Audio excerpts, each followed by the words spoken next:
Hello everyone, good morning. आज के इस वीडियो में हम वोकेशनल साइंस और सॉफ्ट स्किल के बारे में बात करेंगे। तो ये वीडियो आपके लिए काफ़ी इंटरेस्टिंग होने वाला है, क्योंकि इसमें हम मैथ, साइंस और इंग्लिश सभी सब्जेक्ट के बारे में डिस्कस करेंगे।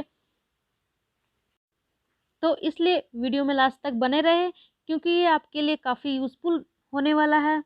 और अगर वीडियो अच्छा लगे तो वीडियो को लाइक करें, शेयर करें और चैनल को सब्सक्राइब करें। तो चलिए ज़्यादा टाइम ना लेते हुए वीडियो को स्टार्ट करते हैं। तो यहाँ पे हमारा पहला प्रश्न है, there are how many types of pronoun. तो देखिए, ये हमारा जो प्रश्न है वो पार्ट्स ऑफ स्पीच से लिया गया है।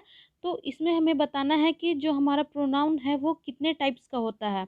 तो हमारा पहला ऑप्शन है 8, हमारा दूसरा ऑप्शन है 5, हमारा तीसरा ऑप्शन है 6 और हमारा चौथा ऑप्शन है 7। तो देखिए, बहुत सारे जो स्टूडेंट होंगे उन्होंने पढ़ा होगा कि प्रोनाउन 7 टाइप्स के होते हैं, किसी ने पढ़ा होगा 8 टाइप के होते हैं, किसी ने पढ़ा होगा 9 टाइप के होते हैं। तो हमें डीजीटी के अनुसार या निमी के अनुसार जो हमारा जो सही आंसर है वो उसे हमें चूज करना है। और जो हमारा डीजीटी के अनुसार जो हमारा सही है वो हो जाएगा हमारा ऑप्शन ए, यानी कि 8 नंबर के होते हैं। इसे मैं डिस्क्राइब करती हूँ कि कौन कौन से होते हैं। तो देखिए, यहाँ पे हमारा जो पहला है वो हो जाएगा पर्सनल प्रोनाउन। सेकंड है हमारा पोसेसिव प्रोनाउन। थर्ड है हमारा रिफ्लेक्टिव प्रोनाउन। और फोर्थ है हमारा रेसिप्रोकल प्रोकल प्रोनाउन। फिफ्थ है हमारा डेमोस्ट्रेटिव प्रोनाउन। सिक्स है हमारा इंडिफिनिट प्रोनाउन। एंड सेवेंथ है हमारा रिलेटिव प्रोनाउन। एंड लास्ट हमारा एट्थ है इंट्रोगेटिव प्रोनाउन। तो देखिए, ये जो हमारा 8 टाइप का जो प्रोनाउन है ये हमारा डीजीटी के अनुसार है, हमारे भारत स्किल में जो पीडीएफ है उसके अनुसार है। तो इसलिए हमारा राइट आंसर हो जाएगा ऑप्शन ए। ठीक है, तो चलिए हम बढ़ते हैं हमारे दूसरे क्वेश्चन की ओर। तो दूसरा क्वेश्चन हमारा है, सेल्फ मैनेजमेंट स्किल इंक्लूड।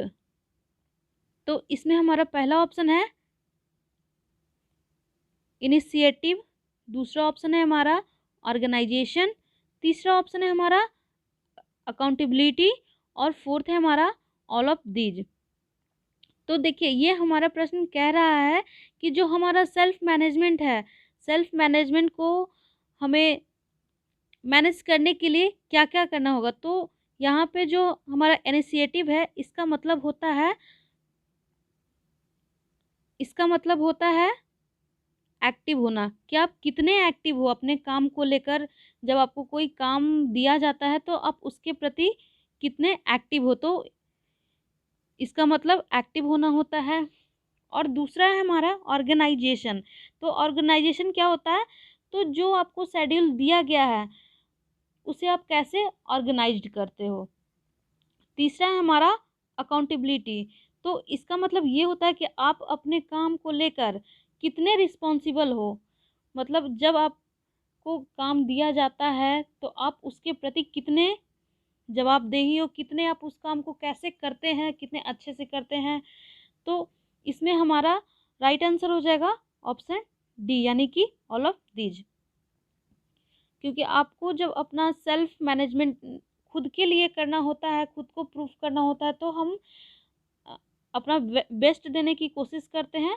तो इसलिए हमारा right answer all of these हो जाएगा। चलिए नेक्स्ट क्वेश्चन की ओर बढ़ते हैं। नेक्स्ट है हमारा, which of the following is included in personal hygiene. तो इसमें हमारा जो पहला ऑप्शन है वो है नेल एंड हेयर केयर, दूसरा ऑप्शन हमारा फूट केयर, तीसरा ऑप्शन है हमारा कीप द बॉडी क्लीन और चौथा ऑप्शन है हमारा ऑल ऑफ दीज। तो देखिए, इसमें हमारा जो कह रहा है प्रश्न वो कह रहा है कि हमारा जो पर्सनल हाइजीन है उसको कैसे, तो उसमें क्या क्या शामिल है। तो देखिए, हम अपने हमारा जो बॉडी है उसको हम कैसे साफ़ सुथरा रख सकते हैं, अच्छा रख सकते हैं। तो देखिए,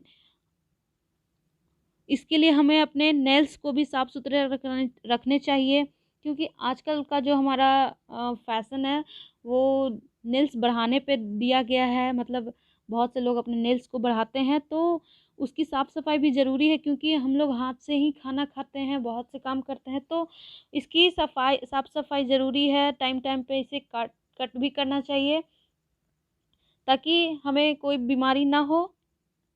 ठीक है? जो सेकंड ऑप्शन है हमारा वो है फुट केयर। तो देखिए, यहाँ पे है हमारा हमें पैरों की देखभाल करनी चाहिए। अगर हम मतलब हमारा जो बाल है, मेरा पूरा बॉडी सही है, मेरा ड्रेसअप अच्छा है, सारा कुछ अच्छा है, लेकिन जो हमारा पैर है वो काफ़ी ज़्यादा गंदा है, तो वो देखने में बिल्कुल ही गंदा दिखता है, मतलब अच्छा नहीं दिखता है। तो पैरों की देखभाल करना भी बहुत ज़रूरी है। और तीसरा ऑप्शन हमारा कीप द बॉडी क्लीन।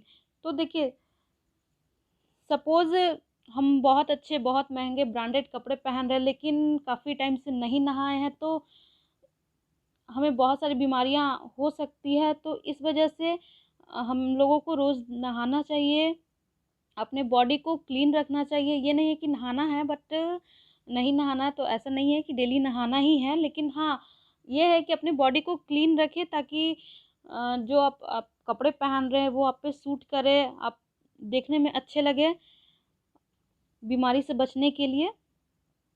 तो ये सारा हमारा आ जाता है पर्सनल हाइजीन में। तो इसलिए हमारा राइट आंसर हो जाएगा ऑप्शन डी, यानी कि ऑल ऑफ दीज। तो ये सभी हमारा पर्सनल हाइजीन में आता है। चलिए नेक्स्ट क्वेश्चन की ओर बढ़ते हैं। नेक्स्ट है हमारा, an interview must show case which of the following quantities for an effective interview. तो देखिए, ये जो हमारा क्वेश्चन है ये कह रहा है, एक साक्षात्कार अभ्यर्थी एक प्रभावी साक्षात्कार के लिए निम्नलिखित में से कौन से गुण होने चाहिए। तो जब आप इंटरव्यू देने जाते हैं तो आप में कौन कौन से गुण होने चाहिए। तो इसमें देखिए, हमारा जो पहला ऑप्शन है वो है maintain eye contact. Second option है hand shake formally. And third option है maintain proper body posture and body language. और चौथा ऑप्शन है हमारा ऑल ऑफ दीज। तो देखिए, जब आप इंटरव्यू के लिए जाते हैं तो जो इंटरव्यूअर होता है वो आप में सारी क्वालिटीज़ देखता है। जैसे कि आप कैसे चल रहे हो, कैसे आप बोल रहे हो, कहाँ कैसे आप बैठ रहे हो, कैसे आप खड़े हो रहे हो, आपका पूरा स्टाइल को वो फोकस करता है। पूरा बॉडी के आपको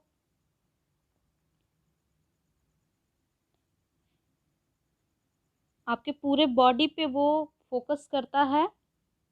जैसे कि आप जब आपसे वो क्वेश्चन करता है इंटरव्यूअर, तो आप उनसे नज़रें झुका के बातें कर रहे हैं, उनकी आँखों में आँखें डाल के बातें नहीं कर रहे हैं, तो उसे लगेगा कि ये बंदा तो नर्वस है। तो इस तरह से आपका सिलेक्शन नहीं होता है। तो जब इंटरव्यूअर आपसे कुछ पूछता है तो आई कांटेक्ट होना ज़रूरी होता है। सेकंड जो हमारा ऑप्शन है वो है हैंडशेक फॉर्मली। तो जब आप उससे हाथ मिलाते हैं तो ऐसे नहीं मिलाना है कि जैसे आप एक फ्रेंड से मिला रहे हो। जैसे आप फ्रेंड से मिलाते हो तो कभी हाथ जोर से पकड़ते हो, ऐसे इस टाइप से। तो ऐसा नहीं करना होता है। जो इंटरव्यूअर होता है उसे फॉर्मली बात करना होता है, फॉर्मली हैंडशेक करना होता है, जो कि अच्छा लगता है। थर्ड ऑप्शन हमारा maintain proper body posture and body language. तो यहाँ पे बॉडी पोस्चर जो है हमारा, तो जब आप इंटरव्यूअर के सामने आते हैं, उनके सामने खड़े होते हैं, उनके सामने बैठते हैं, तो ये सभी बातों पे वो बहुत गहराई से ध्यान देते हैं, तभी वो सिलेक्ट करते हैं। ठीक है? तो ये सारा इम्पोर्टेंट है। तो इसमें हमारा राइट आंसर हो जाएगा ऑप्शन डी, यानी कि ऑल ऑफ दीज। ठीक है? चलिए नेक्स्ट क्वेश्चन की ओर बढ़ते हैं। नेक्स्ट है हमारा, dash is the process whereby two or more people exchange information और ideas in a face to face situation to achieve a goal. तो देखिए इसमें हमारा कह रहा है कि जब दो या दो से अधिक व्यक्ति जो होते हैं, दो या दो से अधिक व्यक्ति जो होते हैं अपने गोल को प्राप्त करने के लिए जब आमने सामने बैठते हैं तो क्या करते हैं।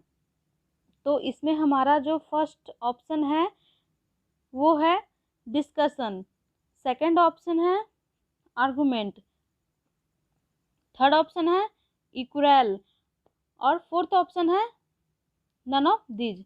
तो देखिए इसमें हमारा जो राइट आंसर हो जाएगा वो हो जाएगा ऑप्शन ए। क्योंकि देखिए जब आप अपने गोल को प्राप्त करने के लिए, अपने गोल को पूरा करने के लिए, सपोज आप अपने क्लास में जीडी करते हो, ग्रुप डिस्कशन करते हो, तो क्या करते हो, अपने जो आपका आइडिया होता है उसको एक दूसरे से शेयर करते हो। जैसे आपको जो नहीं आ रहा है वो आप किसी से पूछते हो या दूसरे को जो नहीं आ रहा है वो आपसे पूछता है। तो इस तरह से हम लोग डिस्कस करते हैं, ना कि हम लोग तर्क करते हैं, झगड़ा करते हैं। डिस्कशन हम लोग करते हैं और अपने गोल को प्राप्त करते हैं। तो इसलिए हमारा राइट आंसर हो जाएगा ऑप्शन ए। चलिए नेक्स्ट क्वेश्चन की ओर बढ़ते हैं। नेक्स्ट है हमारा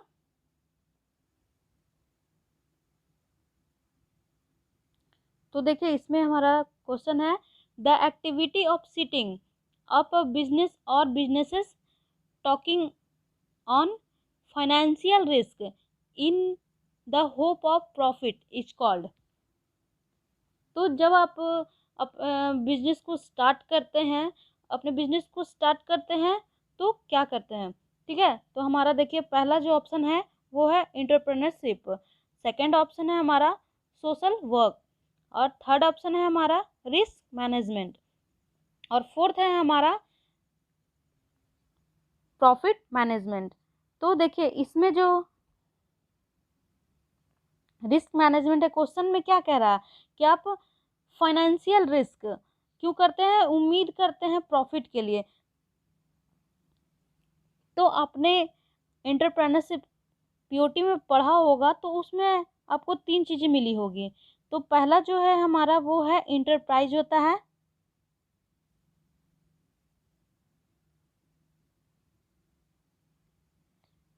सेकंड हमारा होता है एंटरप्रेनर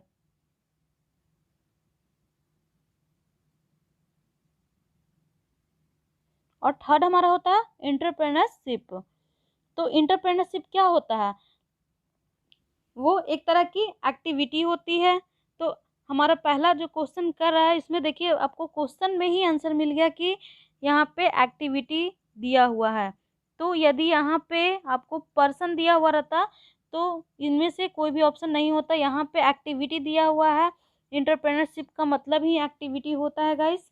तो इसलिए हमारा राइट आंसर हो जाएगा ऑप्शन ए यानी कि एंटरप्रेन्योरशिप। तो ये क्या होता है, यह ऐसा एक्टिविटी होता है जिसमें बिजनेस को स्टार्ट कर रहे होते हैं तो फाइनेंशियल रिस्क भी उठा रहे हैं और आप प्रॉफिट भी चाहते हैं। तो ये सभी आ जाते हैं एंटरप्रेन्योरशिप में। तो यहाँ पे देखिए जो हम रिस्क मैनेजमेंट है, रिस्क मैनेजमेंट रिस्क भी इसमें उठा रहे हैं और अब होप भी कर रहे हैं कि इसमें हमें जो हम बिजनेस कर रहे हैं उसमें हमें फ़ायदा हो। ठीक है, और समाज सेवा तो हम कर ही रहे हैं क्योंकि जब हम कोई बिजनेस खड़ी करेंगे तो उसमें बहुत सारे लोगों को हम जॉब दे सकते हैं। तो ये एक तरह का समाज सेवा भी होता है। तो ये तीनों किस में आ जाएगा, ये तीनों आ जाएगा एंटरप्रेन्योरशिप में। ठीक है, ये तीनों आ जाएगा एंटरप्रेन्योरशिप में।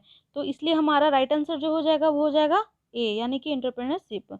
तो देखिए यहाँ पे जो एक्टिविटी आपको दिख रहा है, अगर आपको क्वेश्चन में एक्टिविटी दिखे तो आप एंटरप्रेन्योरशिप को चूज कर सकते हैं। यदि आपको यहाँ पे पर्सन दिखे, एक्टिविटी की जगह पे अगर पर्सन रहता तो वो एंटरप्रेन्योरशिप नहीं होता क्योंकि पर्सन यानी कि एंटरप्रेनर होता है। ठीक है, तो राइट आंसर हमारा हो जाएगा ऑप्शन ए। चलिए बढ़ते हैं नेक्स्ट क्वेश्चन की ओर और नेक्स्ट क्वेश्चन हमारा है in the area of entrepreneurship promotion DPR stand for. तो देखिए इसमें सबसे पहले समझिए कि डीपीआर क्या होता है। तो डीपीआर में देखिए, जब आप कोई बिजनेस स्टार्ट करते हैं तो और उस बिजनेस में इन्वेस्टमेंट करते हैं, मतलब जब आप बिजनेस को स्टार्ट करेंगे तो उसमें अपनी पूंजी तो लगानी ही होगी। तो जब उसमें आप इन्वेस्ट करते हैं तो उसके लिए आप क्या करते हैं, प्लानिंग पहले से करते हैं। मतलब जब आपको बिजनेस करना होता है तो पहले से आप प्लानिंग करते हैं कि किस चीज़ का बिजनेस करेंगे, कैसे करेंगे। तो ये सभी चीज़ हम लोग प्लानिंग करते हैं पहले से, और कितना खर्च करेंगे ये सारा करते हैं। तो ये आ जाता है हमारा डिटेल्ड प्रोजेक्ट रिपोर्ट में। यानी कि डीआरपी ऐसा प्रोजेक्ट है जिसमें हम सारी डिटेल्स लिखते हैं जो कि हमें बिजनेस में करने होते हैं। तो देखिए, इसमें हमारा जो राइट आंसर है वो हो जाएगा ऑप्शन बी। क्या है, डिटेल प्रोजेक्ट रिपोर्ट। क्या करते हैं हम लोग डीपीआर में, जो इन्वेस्ट करते हैं, जो प्लानिंग करते हैं, वो सभी एक रिपोर्ट बनाते हैं जिसमें कि सारा कुछ लिखा होता है, यानी कि डिटेल प्रोजेक्ट रिपोर्ट। ठीक है, नेक्स्ट है हमारा, चलिए आगे बढ़ते हैं। In manufacturing sector an enterprise with an investment of 20 lakh in plant and machinery is enterprise।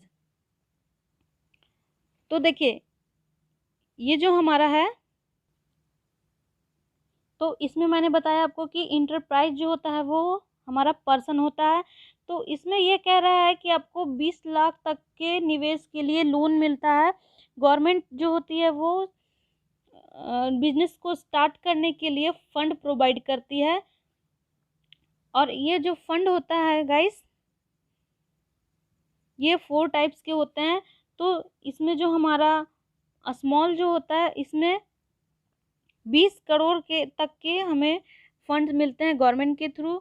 हम हमारा बिजनेस के अकॉर्डिंग, मतलब कि अगर हमारा जो बिजनेस है वो स्मॉल है तो हमें 2 करोड़ रुपए तक के लोन मिल सकते हैं।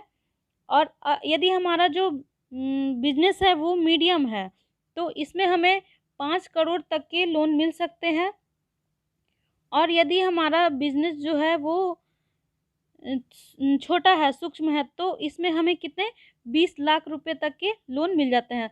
तो यहाँ पे देखिए, जो हमारा सूक्ष्म है यहाँ 10 लाख से, सॉरी, यहाँ पे मैंने स्मॉल के लिए 20 करोड़ बोला, तो यहाँ पे 20 करोड़ नहीं होगा, 2 करोड़ होगा। ठीक है। और यहाँ माइक्रो में 10 लाख से 20 लाख तक मिल जाते हैं।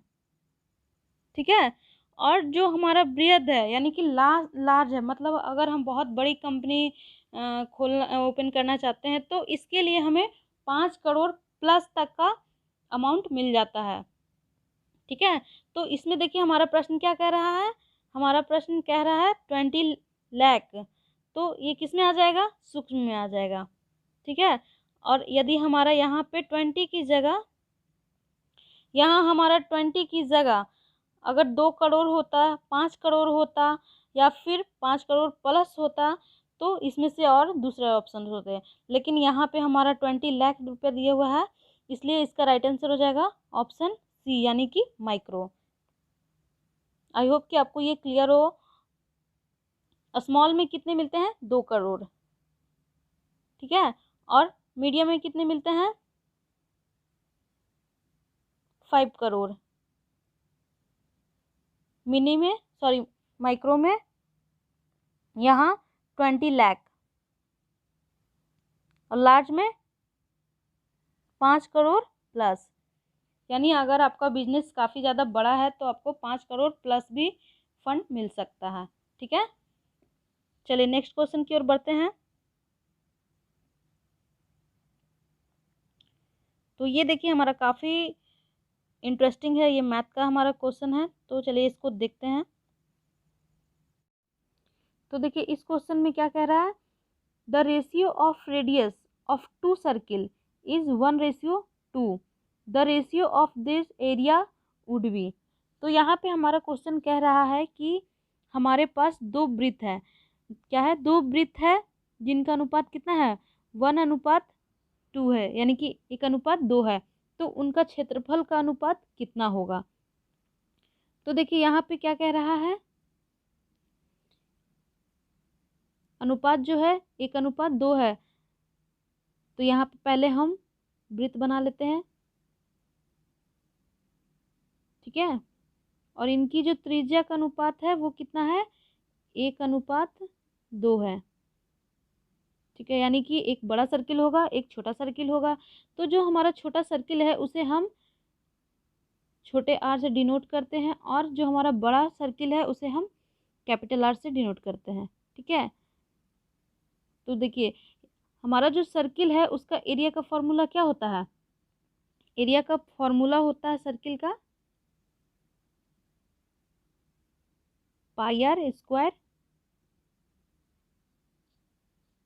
तो ये इसका हमें अनुपात निकालना है, तो हम इसे अनुपात में निकालेंगे। तो देखिए यहाँ पे क्या है, पाई आर स्क्वायर हो जाएगा और by pi capital R square, ठीक है। तो यहाँ पे देखिए पाई से पाई हम लोग कैंसिल कर देते हैं, और यहाँ पे जो छोटा आर है इसका वैल्यू कितना दिया हुआ है, इसका वैल्यू दिया हुआ है 1 दिया हुआ है, ठीक है।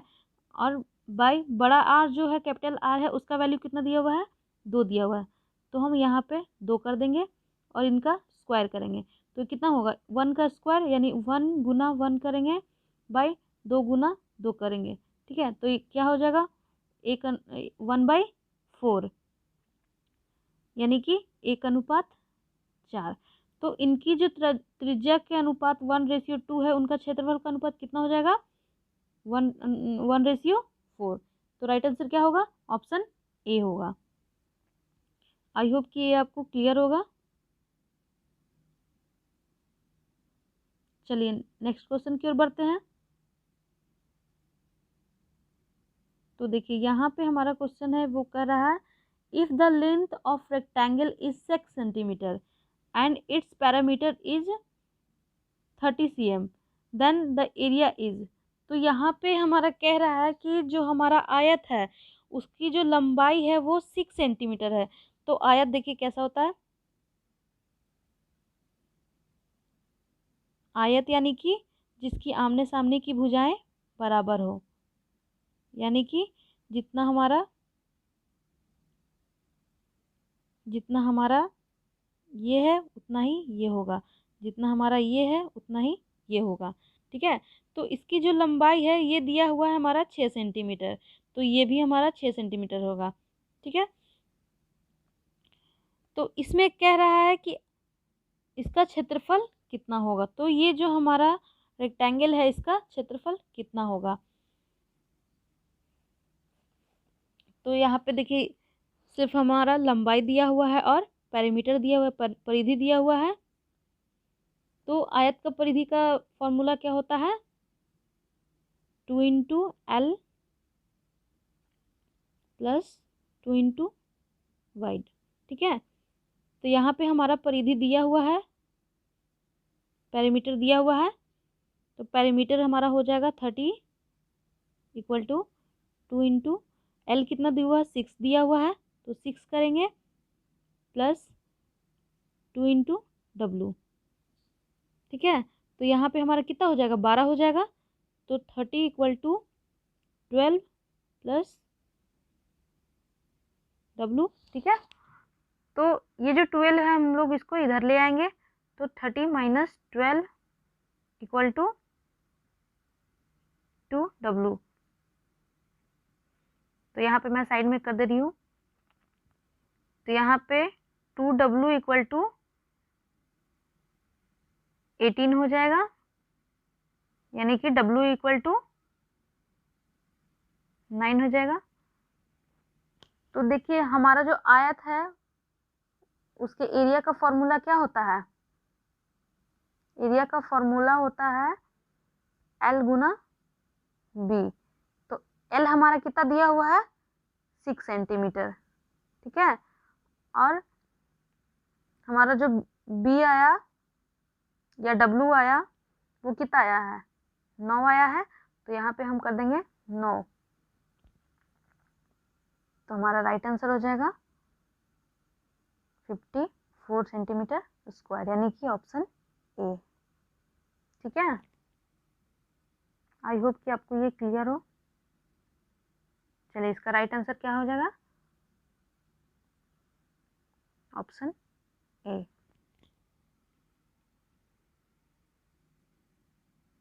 नेक्स्ट क्वेश्चन है हमारा 10 of 200% of 100 is equal to. तो जो 100 के 200% का 10% के बराबर होगा, यानी कि जो हमारा 10 है वो 200 का कितना परसेंट होगा। क्वेश्चन ये कह रहा है कि हमारा जो 200 है उसका 10% कितना होगा।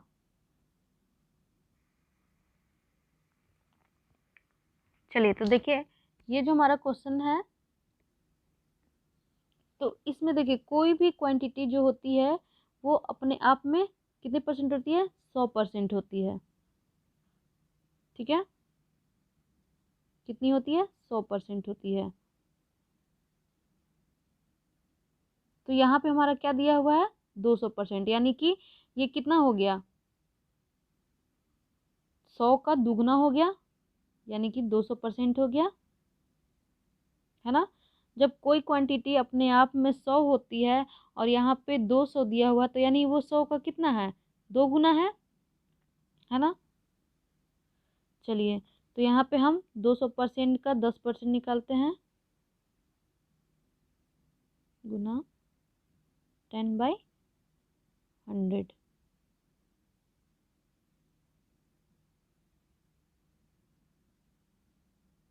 तो इसलिए इसका राइट आंसर क्या हो जाएगा? ऑप्शन ए, यानी कि 20 हो जाएगा। ठीक है, चलिए नेक्स्ट क्वेश्चन है हमारा। देखिए, the ratio of two number is 3:4 and this sum is 35, find the value of a smaller number. तो यहाँ पे हमारा जो दो संख्या दिया हुआ है जिसका अनुपात कितना है? 3:4 है, और उनका जो योग है वो है 35 है। तो बताना है कि इसमें छोटी संख्या क्या है, यानी कि जो 3:4 दिया गया है उसमें छोटी संख्या कौन है। ठीक है, योग का मतलब होता है कि इन दोनों को जब हम जोड़े तो उसका योग कितना है? 35 है। ठीक है, तो चलिए इसको देखिए, हम सबसे पहले मान लेते हैं, संख्या मान लेते हैं। माना संख्या x है, सॉरी,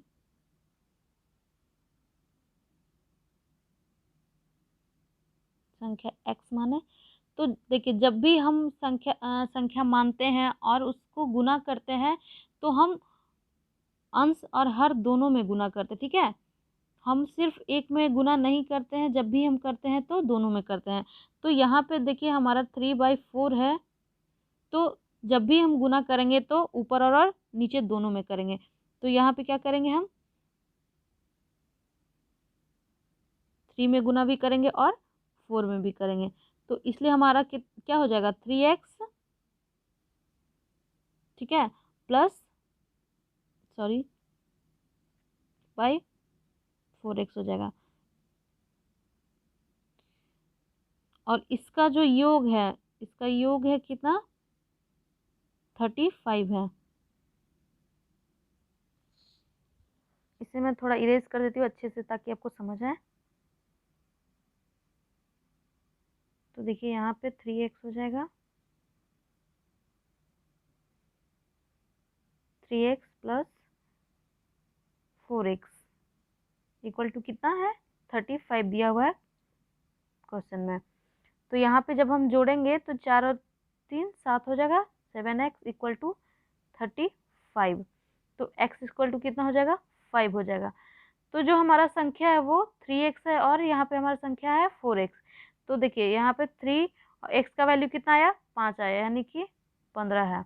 ठीक है, और यहाँ पे जो हमारा 4x है तो यहाँ पे 4 लिखेंगे और x का वैल्यू कितना है? 5 है। तो यहाँ पे हमारा हो जाएगा 20। तो देखिए ये दोनों में छोटा कौन सा है? छोटा संख्या कौन सा है? 15 है। तो राइट आंसर मेरा क्या होगा? 15, यानी कि ऑप्शन ए हो जाएगा। ठीक है, इसका ऑप्शन क्या हो जाएगा? ऑप्शन ए हो जाएगा, क्योंकि इसमें छोटी संख्या कौन सी है? 15 है। चलिए नेक्स्ट क्वेश्चन की ओर बढ़ते हैं।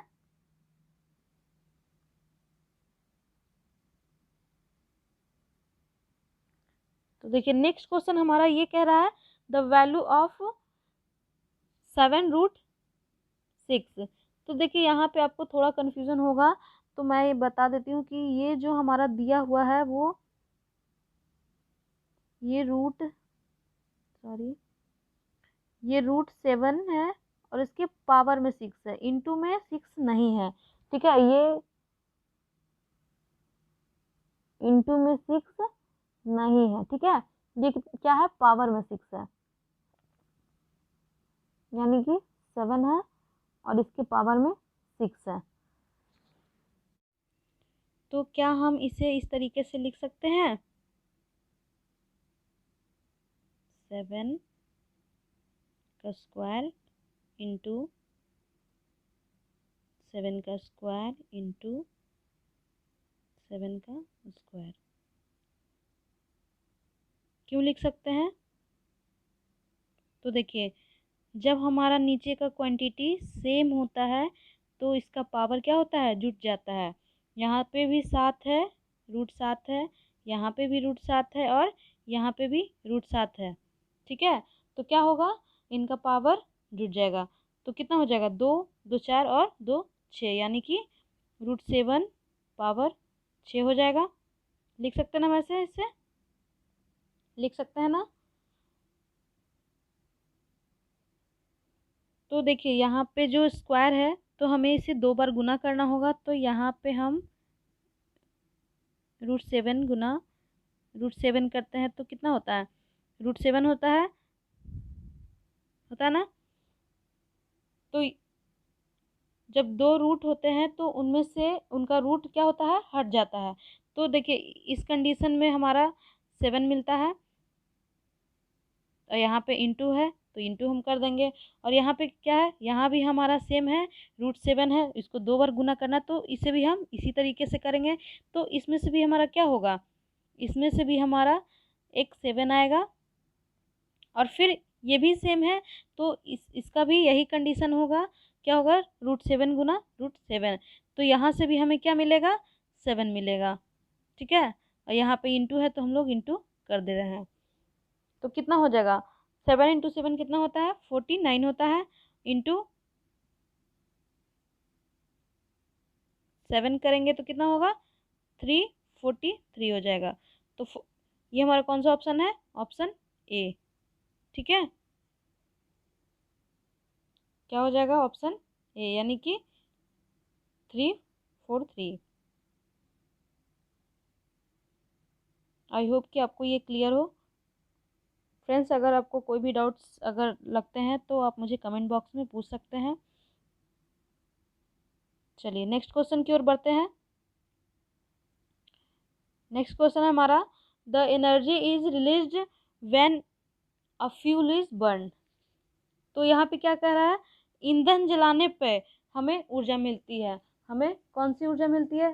तो ये हमारा अब साइंस का क्वेश्चन आ गया है।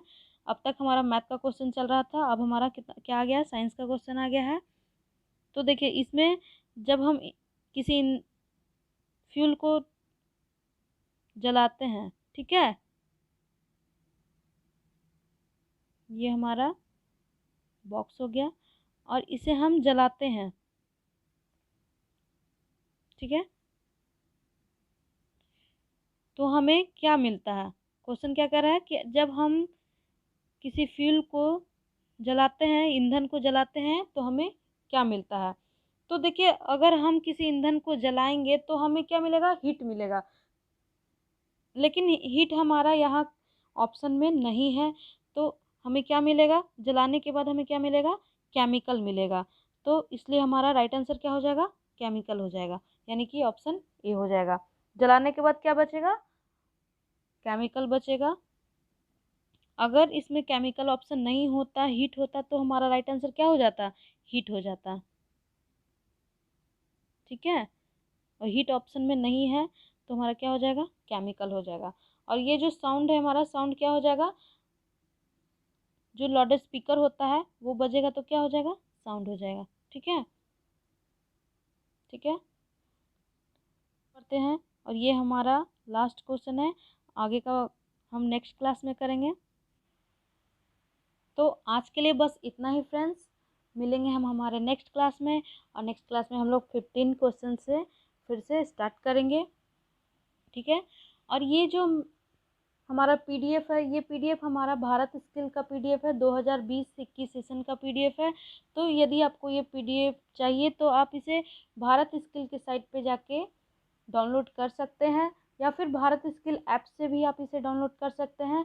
यदि आपको भारत स्किल से ये पीडीएफ नहीं मिलती है तो आप मुझे कमेंट बॉक्स में बताइए, मैं आपको ये पीडीएफ प्रोवाइड करवा दूँगी। ठीक है, तो आज के लिए बस इतना ही फ्रेंड्स, थैंक यू।